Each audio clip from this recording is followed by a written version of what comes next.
عاشقان رسول اور حبداران سید الشہداء علیہ السلام، السلام علیکم۔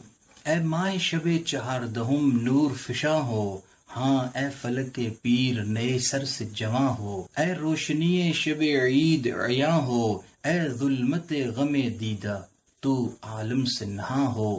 شادی ولادت کے ید اللہ کے گھر میں، خورشید اترتا ہے شہنشاہ کے گھر میں۔ معزز سامعین، امام رضا علیہ السلام سے منقول معتبر روایت میں آیا ہے، جب امام حسین علیہ السلام دنیا میں تشریف لائے تو رسول خدا نے اسماء بنت عمر سے فرمایا اسے مجھے دو۔ اسماء حضرت امام حسین علیہ السلام کو ایک سفید کپڑے میں لپیٹ کر رسول پاک کے حضور لائیں۔ حضرت نے انہیں اپنی گود میں لیا، دائیں کان میں اذان اور بائیں کان میں اقامت کہی۔ اس وقت جبرائیل نازل ہوئے اور عرض کیا، حق تعالیٰ آپ کو سلام کہہ رہا ہے اور فرماتا ہے علی سے تمہاری نسبت ایسی ہے جیسے ہارون کی نسبت موسیٰ سے ہے، بس اس بیٹے کا نام ہارون کے چھوٹے بیٹے کے نام پر شبیر رکھو، جس کا نام عربی میں حسین ہے۔ رسول خدا نے حسین کا بوسہ لیا اور رو کر فرمایا، میرے بیٹے، اے میرے بیٹے، ایک بڑی مصیبت تیرے انتظار میں ہے۔ پھر فرمایا، خدایا اس کو قتل کرنے والے پر لعنت کر۔ پھر اسماء کی طرف متوجہ ہو کر فرمایا، یہ بات فاطمہ کو نہ بتانا۔ جب 7واں دن ہوا تو حضرت اسماء سے فرمایا، میرے بیٹے کو لاؤ۔ اسماء امام حسین علیہ السلام کو حضرت کے پاس لائیں تو رسول خدا نے سیاہ و سفید گوسفندوں سے ان کا عقیقہ کیا اور گوسفند کی ایک ران دایا کو دی۔ پھر حضرت امام حسین علیہ السلام کے سر کے بال تراشے گئے اور ان کے سر کے بالوں کے وزن کے برابر چاندی صدقہ کی گئی۔ نیز خلوق پودے، جو ایک خوشبودار پودا ہوتا ہے، کہ پتے امام کے سر پر ملے۔ پھر حضرت رونے لگے، حسین علیہ السلام کو گود میں لیا اور فرمایا، اے ابا عبداللہ، آپ کا قتل ہونا مجھ پر بہت سخت اور گراں ہے۔ اسماء نے عرض کی، میرے والدین آپ پر قربان ہوں، یہ کیسی بات ہے؟ پہلے دن بھی کہی اور آج پھر اس کی تکرار فرما رہے ہیں۔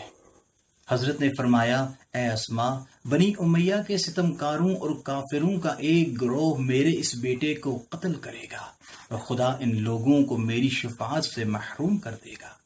اس کو وہ شخص قتل کرے گا جو میرے دین میں رخنا ڈالے گا اور خدا کا منکر ہو جائے گا۔ پھر فرمایا، خدایا میں تجھ سے سوالی ہوں کہ میرے ان 2 بیٹوں کے لیے وہی کچھ عطا کرنا جو ابراہیم اپنی ذریت کے حق میں چاہتے تھے۔ خداوندہ ان کو دوست رکھ اور ہر اس شخص کو دوست رکھ جو ان کو دوست رکھتا ہے، اور لعنت کر اس شخص پر جو ان کو دشمن سمجھے۔ معزز سامعین، ابن شہر عاشوب نے روایت کی ہے، حضرت کی ولادت کے وقت رسول خدا نے اپنی انگشت آپ کے منہ میں دی اور اس سے دودھ جاری ہوا جو حضرت حسین علیہ السلام نے پیا۔ بعض مورخین کا کہنا ہے حضرت نے اپنی زبان حسین علیہ السلام کے منہ میں دی اور زبان کو چوسنے سے غذا حاصل ہوئی، اور پیغمبر کی زبان سے 40 دن تک حسین علیہ السلام کو رزق اور غذا ملتی رہی اور آپ کا گوشت رسول کے گوشت سے بنا۔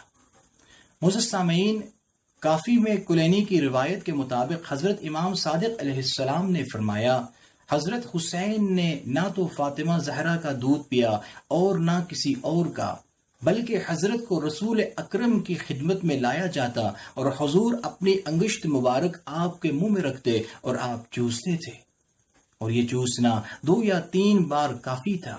اس طریقے سے حضرت حسین علیہ السلام کا خون اور گوشت بنتا رہا، اور کوئی بچہ حضرت عیسیٰ اور حضرت حسین کے علاوہ ایسا نہیں جو 6 ماہ کا پیدا ہو اور زندہ رہا ہو۔ عزیز سامعین، حضرت امام حسین علیہ السلام کی عمر مبارک کے بارے میں مشہور ہے، حضرت 57 سال دنیا میں رہے اور بعض نے 58 برس بھی لکھا ہے۔